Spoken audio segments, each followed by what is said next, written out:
Bom dia, sejam todos mais uma vez bem-vindos à aula desta semana. Hoje daremos então continuidade à matéria da semana passada, onde começamos então a falar sobre as pessoas coletivas. Não saia daí que nós voltamos já já.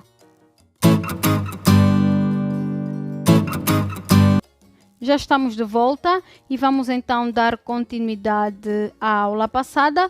Vou apenas fazer uma correção em relação à última aula, em que eu digo que tal massa de bens designa-se habitualmente por doação. Não é doação, mas dotação. Foi um erro de expressão. Peço desculpas por isso e também a última parte da matéria que foi repetida. Bem, vamos então dar continuação. Vamos falar agora um pouco sobre nas corporações a questão do elemento pessoal, que ser o mais relevante, só ele então sendo um componente necessário do substrato da pessoa coletiva. Pode existir então a corporação sem que lhe pertença patrimônio. Por sua vez, as fundações ou nas fundações, só o elemento patrimonial assume relevo no interior da pessoa coletiva, estando a atividade pessoal necessária à prossecução do escopo fundacional ao serviço então da afetação patrimonial, estando esta subordinada em segundo plano ou até rigorosamente fora do substrato da fundação. Parece então que nas corporações é fundamental apenas o elemento pessoal, sendo possível, embora seja uma hipótese rara, a inexistência de um patrimônio. Este, quando existir, está subordinado ao elemento pessoal.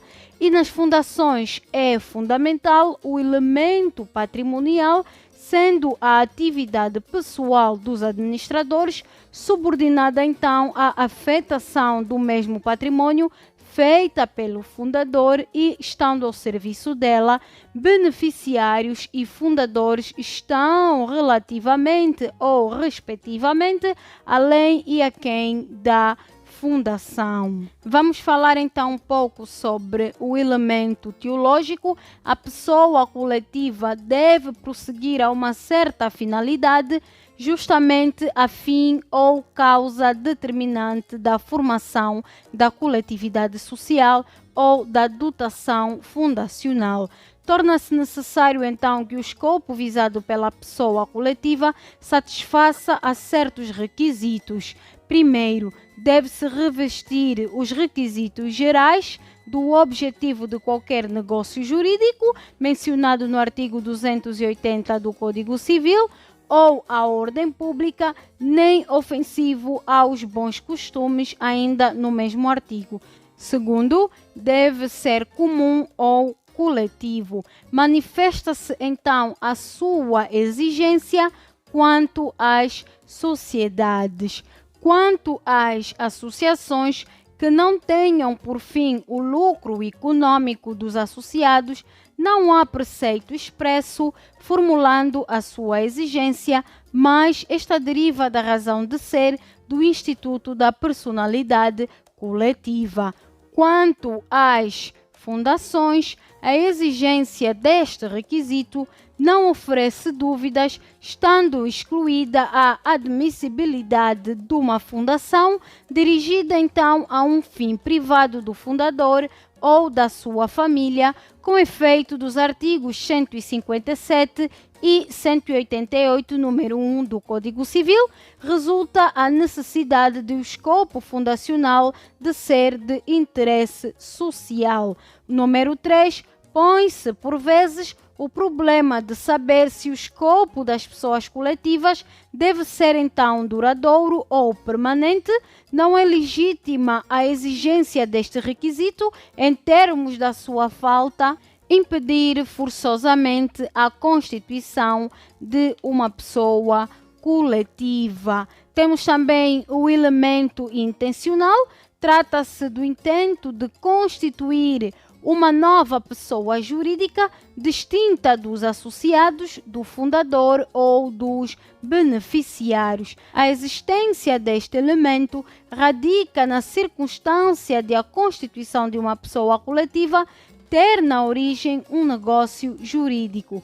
O ato da constituição nas associações, artigo 167 do Código Civil, o contrato de sociedade para as sociedades, artigo 980 do Código Civil, e o ato de instituição nas fundações, artigo 186 do Código Civil. Ora então, nos negócios jurídicos, os efeitos determinados pela ordem jurídica dependem, em termos que posteriormente serão explicitados, da existência e do conteúdo de uma vontade correspondente.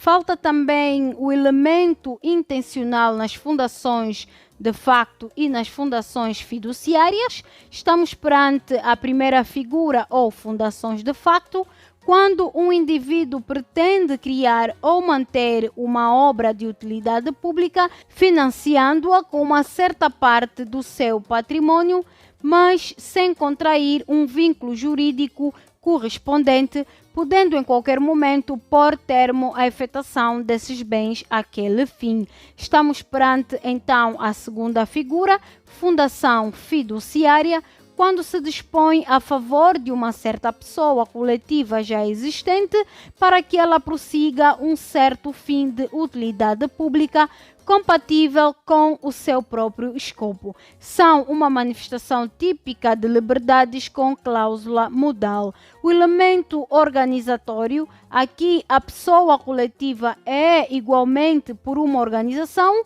destinada então a introduzir na pluralidade de pessoas e de bens existentes de uma ordenação unificadora. Bem, hoje ficamos por aqui. Na próxima aula, então, falaremos um pouco sobre a noção de órgãos, sua estrutura e competência. Foi um prazer tê-lo do outro lado. Espero contar contigo daqui a mais uma aula. Até lá, fique bem.